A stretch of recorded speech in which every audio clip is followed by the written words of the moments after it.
This video will walk through the use of the sensor data logger in the Innoprod motion screen blocking application. This application is designed to blank the screen of a device that's mounted in a vehicle once that vehicle starts moving. Some vehicles are operated inside, such as forklifts and tuggers, and the use of GPS speed is not possible in these environments.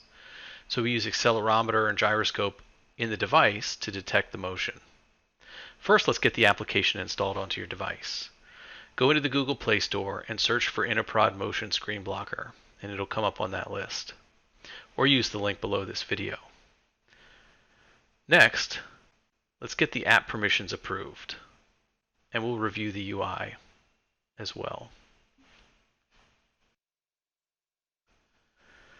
The application does require location permission, obviously to detect where it is, but it also needs this permission to get access to all of the sensor data inside of the device.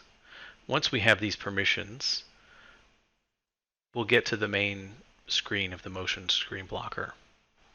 In here you can see there's two paths we can take for sensing motion. One is using GPS, where we set a speed limit.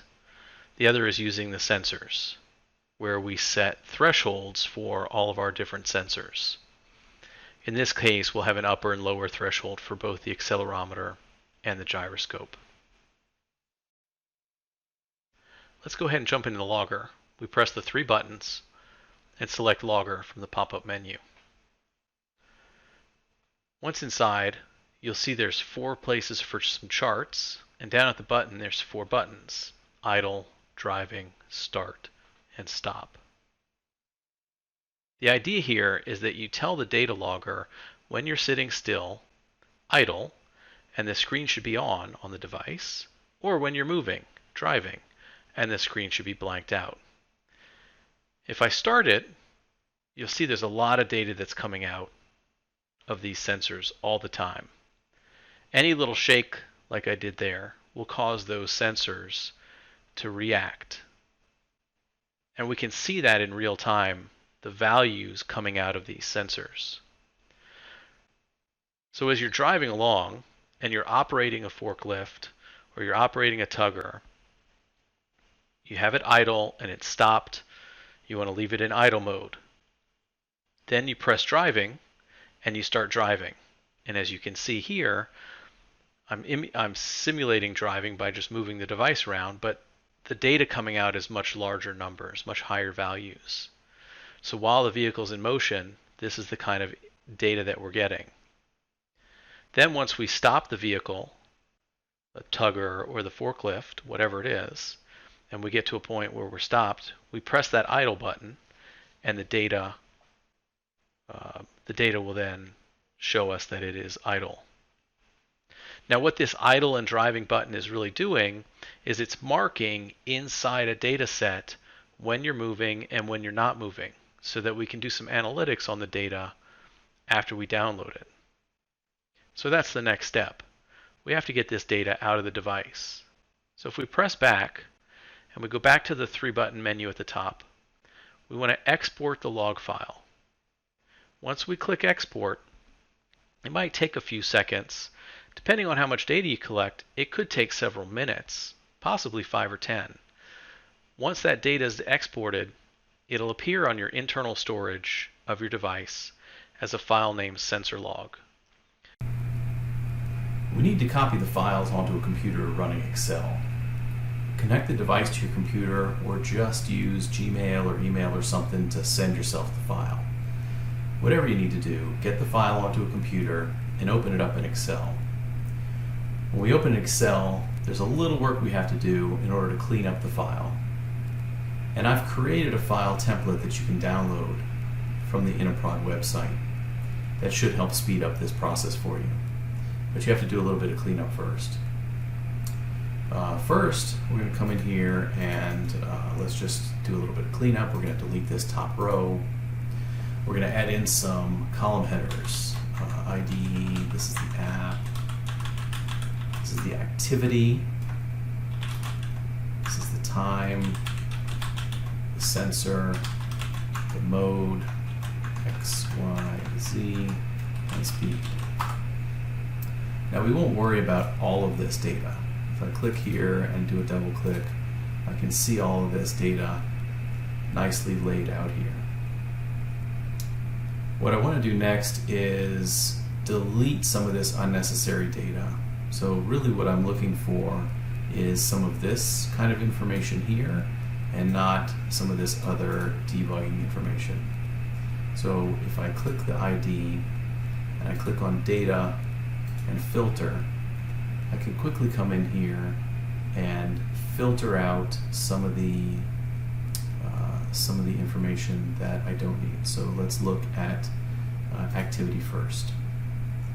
All we really want is the chart activity here.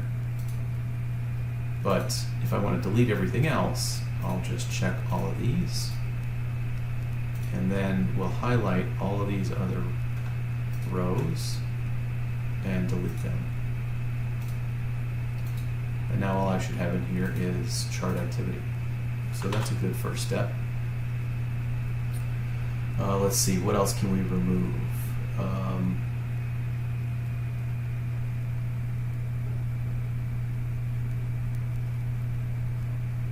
We have a whole lot of data in here, but if I go through, I see some other places where things are happening that I don't necessarily need in here. I want to clean that out. So if I look at this time column, I can see there's a couple of things that aren't dates and times, and those are the ones I want to delete. So let me go ahead and delete these extra details.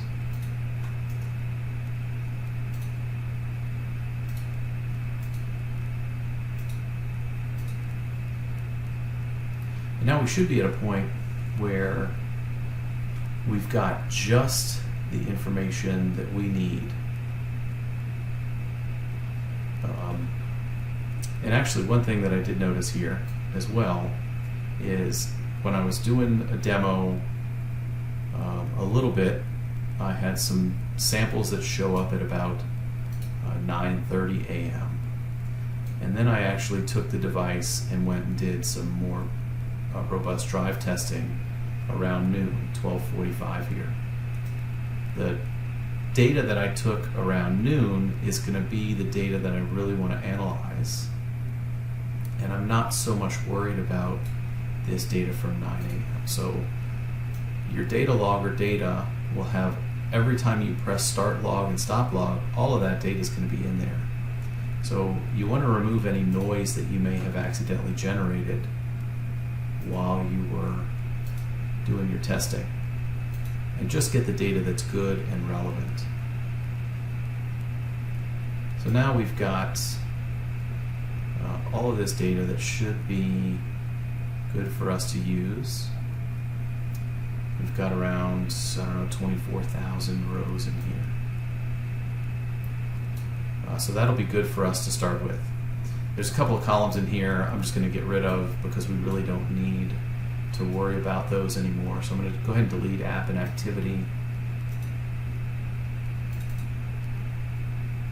just to clean it up and make it easier for us to work with. Now what we want to do is we want to just take a look at some of this data and what it's telling us. So we're going to use some pivot tables. I've never worked with pivot tables. It's very easy. I'll walk through it right now. But we're just going to insert a pivot chart, actually, so we can visualize the data. So I clicked on ID here, I clicked on Insert, and then I'm going to click on Pivot Chart. And Excel does a pretty good job of just selecting all the data, and we're going to pop it into a new worksheet here. Once it's in this worksheet, I've got a pivot table and I've got a pivot chart. And what I want to do is I want to filter my pivot table. So I'm going to filter it by my sensor. I'm going to just drag this down into filters, and I'm going to filter it by mode. So I'm going to drag that down in here. The other thing I want to do is across time, or on the x-axis in this chart, I want every point in time. And then for the values of the chart, what I'm going to be looking at is the speed. So let's put the values in here. Sum of speed is fine. You see it just lumped it all together, and that's not really what I want. So I'm going to take the ID number. These are all unique numbers, so they'll give us a unique look at the speed over time. And you can see I can stretch that out, and I've got all this data. But this really isn't telling us a whole lot because I'm looking at too many different data points all at one time. So what I want to look at is when I was idle, not driving, and let's look at just one of the sensors, not everything that we had coming in. So let's look at just the accelerometer here. So just to make sure we're clear, this is the accelerometer, idle mode, speed. So I've got my speed data in idle mode from the accelerometer. And I'll probably get confused by looking at this, so we'll just give that a name. Now one thing that I see that kind of bugs me is I've got this bit of noise here at the beginning of this chart. Everything else is right along here except this one bit here. And if I look at my data over here, I can see these data IDs. Now, these numbers are all really high, and then all of a sudden I start to get into these lower numbers. So that means I probably got a little bit of noise or bad data when I was starting this process up of collecting my samples. And that little bit of data can throw us off and won't give us a clear picture. So what I'm going to do, I'm going to look 1982 is 984, and then somewhere around 2063 is 2063 looks good, somewhere down here. So what we're going to do is we're going to go over to this sensor log data, and I see 1982. I'm just going to delete some of this noise because I know it's noise. And I said like 2063, so that's where these numbers start to get into a better. I'm just going to go ahead and delete those. If I come back and I click on Pivot Table Analyze and I refresh my data, now I can see all of this data, and you can see this accelerometer is just spitting out tons of data. And this is what we really have to understand, is what's going on in this data. So there's a couple of things that I'm curious about in this data. What is the minimum number and what is the maximum number? So if we just do equals min, and I'll do B5, which is the first one up here, and then I'll scroll down. What's my last one?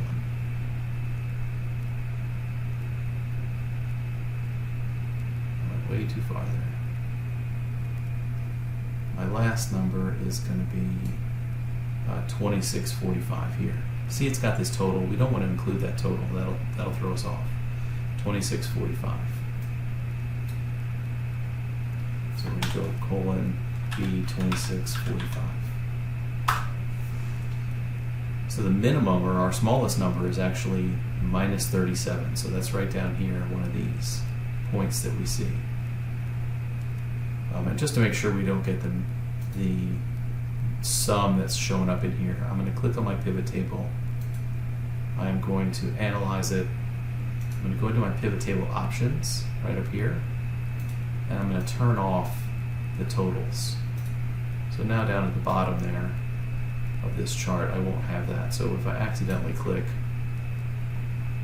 too far into the table, it won't capture the grand total.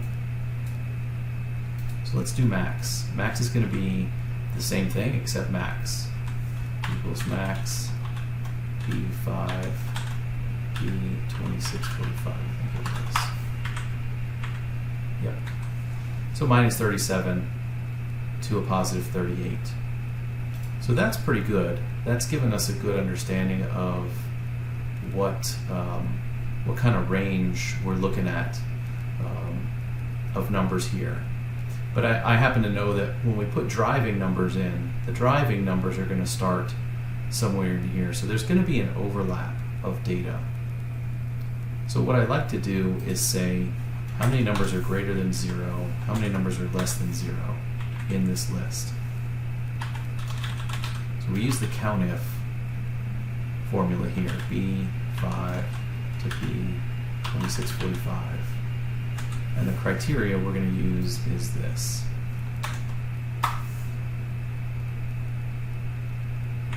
Okay? So I have 1,310 samples that are greater than 0.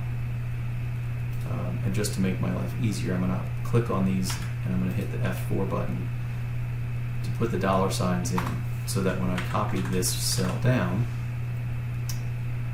it's going to copy the same formula, but it's going to move down this, and it's not going to change my values over here. So then let's just do a couple more of these, just for fun here. 5, 10, 15, 20, 25, 30. -5, less than -10, less than -15, less than -20, less than -25, less than -30. Okay. We'll copy these formulas. Actually, this is all the same formula. Just looking at different ones. So I can see now how many of my sample data points are going down, are going up in value or down in value away from this center. And I can, if I do a quick test here, I can see that the percentage of my data, and if I just hold down steady, you can see that 50% of my numbers are below -10, and then we can do the same sort of thing up here. 77 are greater than 5. I want to lock this. So that gives us a good idea of accelerometer at idle, when I'm not moving, what's the speed calculation coming off the accelerometer. The next thing we're going to do here is we want to track or monitor or take a look at the accelerometer when you're driving. So if I right click on this and I create a copy of this table, what we're going to do is we're going to do driving, and do that. The accelerometer driving. Now this is as easy now as just saying I'm not in idle mode, I'm in drive mode. So now all of a sudden all of this data has changed over, but a few things changed as well. The number of data points when driving went up to 6610. So we've got a little bit more data that we're looking at here. So if I change this to 6610, and I change this to 6610, and then my data points are also going to change here, 6610. And I can copy this formula down. Now you'll see things are a lot different in this data, so we're going to actually look at some different values here, but we can see this data gets up to much higher numbers. We see 200 and -200 here, whereas before we saw -20 and 20. So what I'm going to do is I'm going to create the same tables for the gyroscope of idle and driving. I'm going to look at some of the data a little bit differently, and I'll come right back with the sensor log table that's an example that you guys can download, and I'll show you exactly what we've come up with.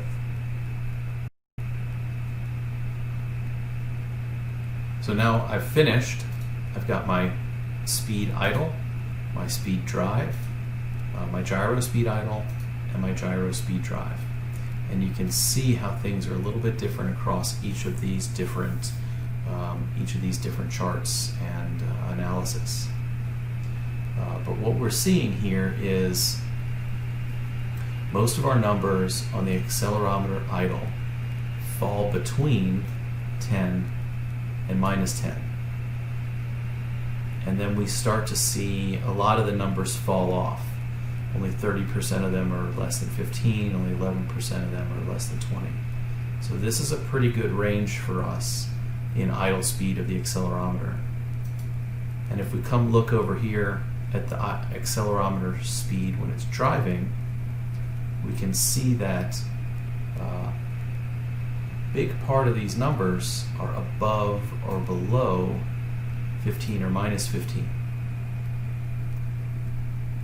So now what this tells us is that that accelerometer threshold that we were looking at in the application, the upper and lower threshold, the threshold for upper is going to fall somewhere between this 10 and this 15, because that's where our idle numbers, our idle data starts to fall off and our driving data starts to come in.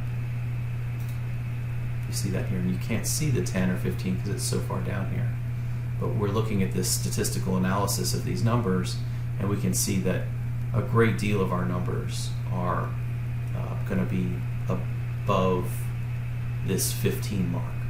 And what that means is when the vehicle starts driving, it starts outputting accelerometer data that is outside of this range. It's above that 15 mark or below that minus 15 mark. And when the vehicle is not moving, the accelerometer is outputting data that's smaller. So we want the screen to turn on or be available for the end user when the vehicle is not moving, and that accelerometer data is in that below 10 or at 10, between 10 and minus 10 range. And when that accelerometer data goes outside of that range, we want the screen to blank. And this is where we have a little bit of flexibility in how we configure it, because when you're using sensor data attached to a forklift or a tugger and you're driving along, the tugger's bouncing or the forklift's going up and down and bouncing, and we need to make sure that the screen is available when the operator needs it. So we will adjust these sensitivities, and you may need to adjust them a little bit once you put the initial values in, but you'll find a sweet spot that really works for all of your installations. And we also use the gyro to help us not just rely on one sensor for this, because we can see if we come over here, I did the same analysis for the gyroscope. There's a little bit of anomalies in the data, but when we look at it, for the most part, when the device is idle and it's not moving, a lot of these numbers are falling in this range between 1 and minus 1.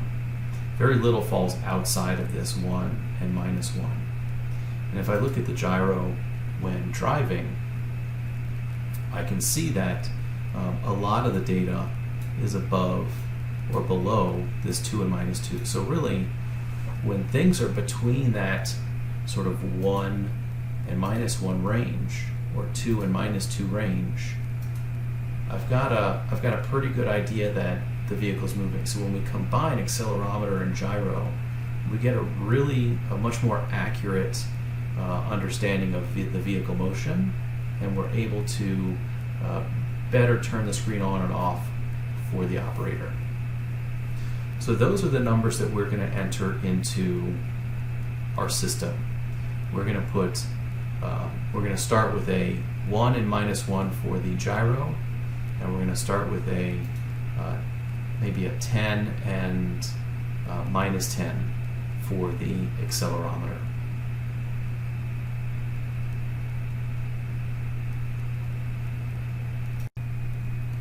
So now that we've got our upper and lower thresholds that we'd like to use, we're going to go ahead and put these into the application. So we said our upper accelerometer threshold was going to be a 10, and that's the default number. It usually works out pretty well. Our lower, we found, was more of a minus 10 in this case. So we're just going to switch that there. The gyroscope threshold, we found a good upper threshold at 1. We could try and change it to 2 in our testing, but we think 1 to -1 is probably a good place to start. The accelerometer data or the delta, I should say, these delta thresholds, these we're going to leave at 100. This is going to sample the accelerometer and the gyro every 100 milliseconds, or do 10 samples per second. That's enough samples for us. We don't really need to get too many more samples. If your application is not blanking properly, you can try adjusting these upwards. I wouldn't go down, I would go up so you're not taking as many samples. And then for the drive time threshold, we're going to leave this at 2000 milliseconds or 2 seconds. What this does is it gives us a delay when the tablet or the device starts to vibrate and move. When the vehicle moves, the screen is going to, or the application is going to wait a couple of seconds, 2000 milliseconds, before it blanks the screen. This is to make sure that any little shake or any little motion that happens, or even someone typing on the screen of the device, doesn't accidentally cause the screen to blank. So that delay timer is going to kick in and allow us to not artificially blank the screen when we don't need it. So I'm going to go ahead and save those settings. Now you'll notice the little message that popped up. I have to restart the device for changes to take effect. And that's because there's a service running in the background on the device that will always monitor the motion on the device, and that service kicks in and starts the minute the device resets. And it takes those settings and it starts working. So now a quick device reset and we'll be ready to go. I hope that helped. If you have any questions or you need any support with this, don't hesitate to reach out. You can always find us at innoprod.com or send an email to support@innoprod.com. Thank you very much.